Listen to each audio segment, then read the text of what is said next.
چیز کے جتنے بھی عیوب ہیں اس کے اندر جو نقص جو کمی ہے آپ اس کو سامنے واضح کر دیں، بھائی اس کے اندر یہ کوالٹی ہے، یہ نہیں ہے، آپ لینا چاہتے ہیں تو لے لیں، نہیں لینا چاہتے تو نہ لیں۔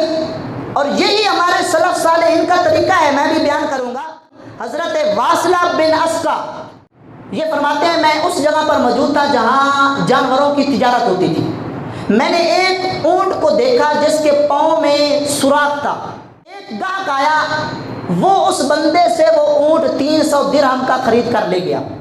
تو جب مجھے پتا چلا کہ میں دوڑا بازار سے، جب شہر سے باہر نکلا وہ بندہ مجھے نظر آ گیا جو اونٹ لے کر جا رہا تھا۔ میں نے اس کو پیچھے سے آواز دی، وہ رک گیا۔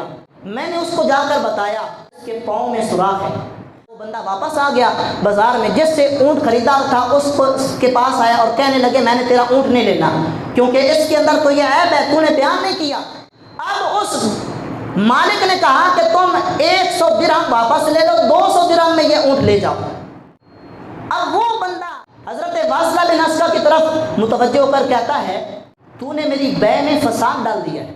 تو حضرت واصلہ بن اسقع نے فرمایا میں نے فساد نہیں کیا، میں نے مسلمان کے بھائی کے ساتھ خیر خواہی کی ہے۔ فرماتے ہیں حضور نے ارشاد فرمایا لا یحل لأحد یبیع بیعا الا ان یبین آفاتہ، کسی تاجر کے لیے یہ جائز نہیں ہے کہ وہ اپنا مال بیچے اور اس میں کوئی عیب ہے تو وہ زہر نہ کرے۔ تو عزیزان محترم، ہمارے بزرگوں کا یہ طریقہ ہے